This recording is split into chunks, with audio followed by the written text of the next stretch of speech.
बिस्मिल्लाहिर्रहमानिर्रहीम। उन्होंने अपनी साइड बदली है या नहीं बदली? कल हम यही बात कर रहे थे कि उन्होंने अपनी साइड बदली है। तो साइड बदलने से क्या होता है, ये गए और नए आ गए। नए आने वाले कौन होंगे? इमरान खान अगर आते हैं तो फिर कहा जाएगा कि साइड बदली है। अगर कोई और आता है तो फिर मुकम्मल तौर पर नहीं कहा जाएगा कि साइड बदली गई है। साइड बदली गई है या नहीं बदली गई, लेकिन रजीम के जाने का वक्त हुआ जाता है। रजीम का जाना ठहर गया है। कैसे ठहर गया है? जब आपस में मोहरे टकराने लगें तो फिर आप समझ लें कि कुछ ना कुछ गड़बड़ हो रही है। एस्टेब्लिशमेंट का मिसाइल चल गया है, फायर हो गया है, अपने आप फायर हुआ है या इसको इग्नाइट किया गया है, इसका बटन दबाया गया है। पूरी दुनिया जानती है, पाकिस्तानी खसूसी तौर पर, कि फैसल वावडा की एस्टेब्लिशमेंट के हाँ क्या हैसियत है, क्या अहमियत है। वो कब बात करते हैं, कब उनको चलाया जाता है, कब उनको कुछ दिखाया जाता है, कब उनको रिमोट कंट्रोल के ज़रिए कंट्रोल किया जाता है, कब उनका बटन दबा दिया जाता है तो फिर वो फर फर फर फर बोलते चले जाते हैं। इसी तरह से उनकी तरफ से अब भी बड़ी आवाज़ें उठी हैं। किसके खिलाफ? कहा कि मोहरे जब आपस में टकराने लगें तो फिर कुछ ना कुछ गड़बड़ हो चुकी होती है, और ऐसी गड़बड़ हो चुकी है। वो पै गए हैं, वो पड़ गए हैं। किसको? मियां नवाज शरीफ को और टिक टाक हुकूमत को। उन्होंने इस हुकूमत को, जो पंजाब की हुकूमत है, इसको टिक टाक हुकूमत का है और कनीज़ों के हवाले से, नौकरानियों के हवाले से भी बात की है। ऐसी बात, ऐसी जुर्रत फैसल वावडा अपने तौर पर कैसे कर सकते हैं? क्या उन्होंने ऊपर से हाथ खींच लिया जो इनको लेके आए थे? मेरा ख्याल है कि फैसल वावडा की तरफ से इस हवाले से जो कुछ कहा गया आपके सामने रख दिया जाए तो बेहतर है। उन्होंने कई इंटरव्यूज दिए जिस दौरान उनकी तरफ से ये सारा कुछ कहा गया, जरा मुलाहिजा कीजिए। वो हमारी बहन है, छोटी है, इसलिए मैं उसको नहीं कहता, लेकिन दो लीडर हैं जो अंग्रेजी बोल सकते हैं, जिनके अंदर एजुकेशन है, डेप्थ है। एक बिलावल साहब, इमरान खान साहब। दो आदमी पूरे मुल्क के अंदर डिप्लोमेटिक फ्रंट में अंग्रेजी बोल सकते हैं। मतलब ये वो लीडरान है अनफॉर्चुनेटली हमारे पास। मरियम नवाज भी बोल सकती हैं। देखिए, मैं उनका तो कुछ नहीं कह सकता कि वो क्या लिख सकती हैं, वो उर्दू लिख सकती हैं, अंग्रेजी पढ़ सकती हैं, इसका तो मैं जवाब नहीं दे सकता। लेकिन टिकटॉक हुकूमत के हिसाब से ब्रिलियंट, ठीक है, मैं वो क्रेडिट उनको देता हूँ। खामोशी थी। जी, तो ये उन्होंने टिकटॉक हुकूमत के इसको कहा, मरियम नवाज शरीफ साहिबा को कहा, अपनी छोटी बहन को कहा, और खामोशी कहाँ पे थी? ये मियां नवाज शरीफ साहब की खामोशी की बात कर रहे हैं। और दूसरी तरफ ये लोग कह रहे थे कि ये जो डिज़ाइन किया गया है, ये जो ऑपरेशन हुआ है, इसकी निगरानी मियां मोहम्मद नवाज शरीफ साहब ने की।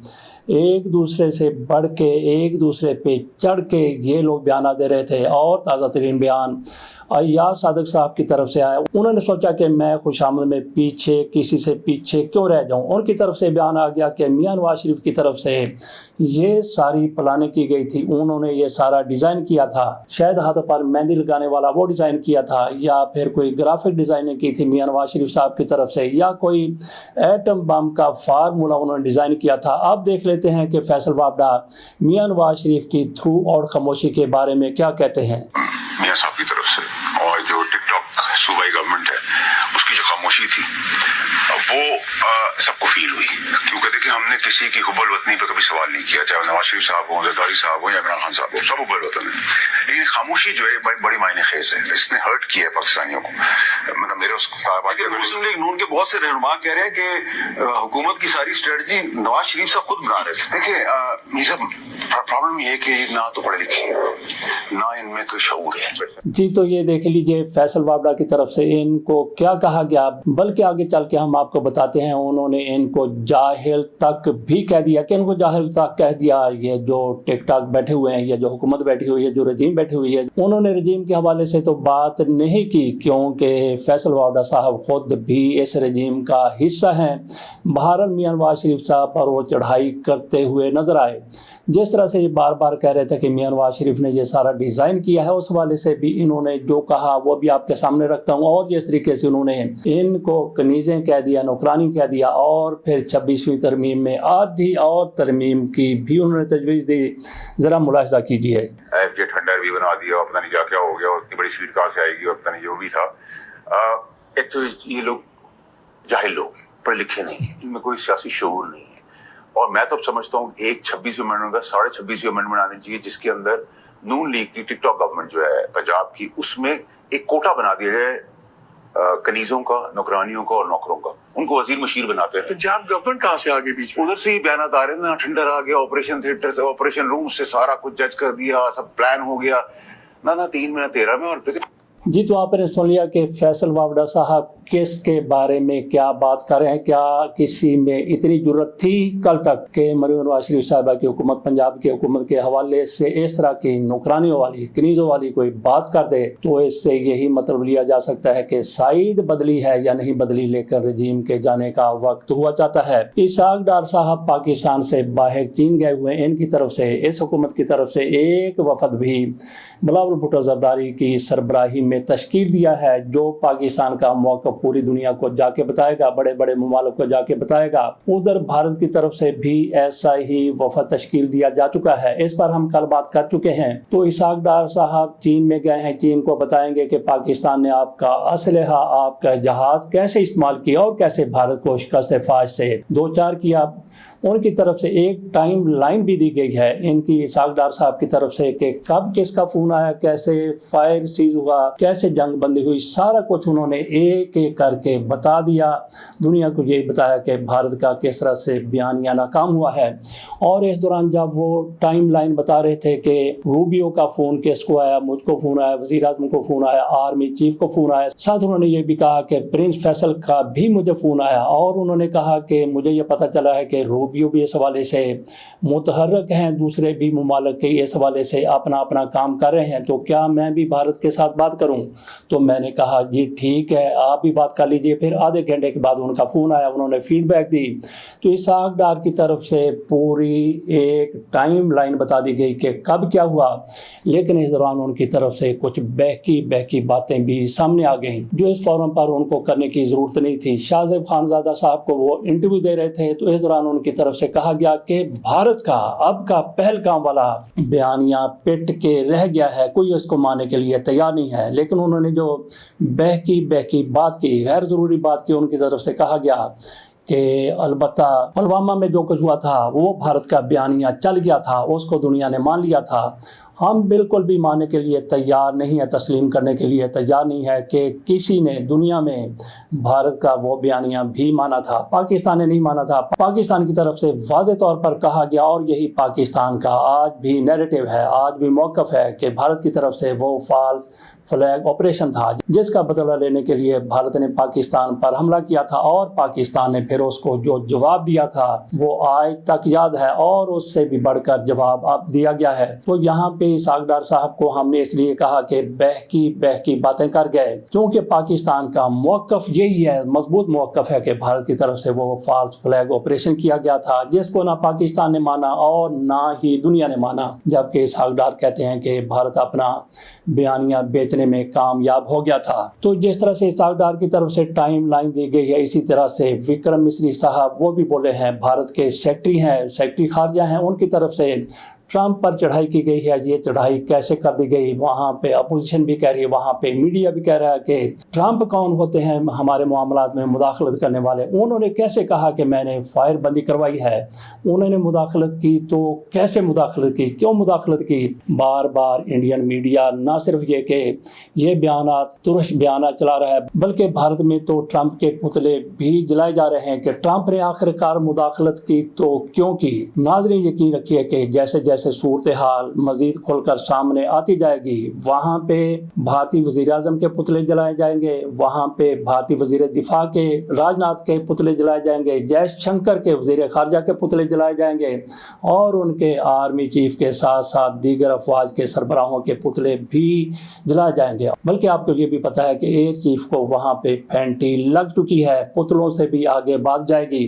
تو وکرم مصری صاحب کی طرف سے کہا گیا کہ بالکل ایسا نہیں ہوا کہ ہم نے سیز فائر امریکہ کے کہنے پر کیا ہے. انہوں نے پھر زور دے کر کہا, اپنی پارلیمانی کمیٹی میں وہ بات کر رہے تھے, وہاں پہ بریفنگ دے رہے تھے, ان کی طرف سے کہا گیا کہ امریکہ کا کوئی کردار نہیں ہے, پاکستان اور بھارت نے مل بیٹھ کے سیز فائر کیا ہے, جنگ بندی کی ہے. ساتھ انہوں نے یہ بھی کہا کہ ٹرمپ تو اپنے آپ ہی ہماری اجازت کے بغیر امریکہ اس میں کود پڑا اور ٹرمپ اپنی مرضی سے سٹیج پر آ گئے. جناب اگر ٹرمپ صاحب اپنی مرضی سے سٹیج پر آ گئے تھے تو ان کو سٹیج سے آپ اتار دیتے, لیکن اس وقت آپ کی جرت نہیں ہوئی, ہمت نہیں ہوئی, हुई। इसके साथ साथ इनकी तरफ से कहा गया कि ऐसे शवाहिद नहीं मिले कि पाकिस्तान कोई एटमी जंग लड़ना चाहता था, करना चाहता था, या पाकिस्तान ने कोई ऐसी धमकी दी थी एटमी जंग के हवाले से, एटमी हथियारों के इस्तेमाल के हवाले से पाकिस्तान की तरफ से धमकी नहीं दी गई थी, बल्कि पाकिस्तान की तरफ से नेशनल कमांड कमेटी का इजलास तलब किया गया था। जैसे ही इजलास तलब किया गया, ये कमेटी न्यूक्लियर हवाले से ही फैसले करती है। अमेरिका में ये खबर पहुंची, वहां पे शामिल के खतरे के टल खड़ गए, तो फौरी तौर पर ट्रंप दरमियान में आए और उन्होंने फिर सीज फायर करवा दिया। जिस तरह से विक्रम मिस्री साहब कहते हैं कि ये हमारे पूछे बगैर किया गया। अगर आपके पूछे बगैर किया गया तो फिर आप जंग बंदी को ना मानते, सीज फायर को आप इनकार कर देते, आप मान गए। इसका मतलब ये है आप सिर्फ फेस सेविंग के लिए ऐसी बातें कर रहे हैं, क्योंकि वहां पे अवामी प्रेशर भी है, मीडिया का प्रेशर भी है कि अमेरिका की बात क्यों मानी। और इसके साथ साथ राहुल गांधी वो भी भारत से बार बार सवाल कर रहे हैं अपनी हुकूमत से कि कितने तैयारे गिरे, कैसे गिरे। उन्होंने कहा कि मैंने जयशंकर से पूछा था, लेकिन उन्होंने बात गोलमोल कर दी। उन्होंने कहा कि मैं आज भी पूछता हूँ, बताया जाए कि हमारे तैयारे कितने गिरे हैं, कैसे गिरे हैं। तो चलते चलते बात कर लेते हैं स्विमिंग पूल की। जब पाकिस्तान और भारत के माबैन इस तरह की जंग लगी हुई थी, जंग तरह का हमले एक दूसरे पर हो रहे थे, तो मियां शहबाज शरीफ साहब स्विमिंग पूल में नहा रहे थे।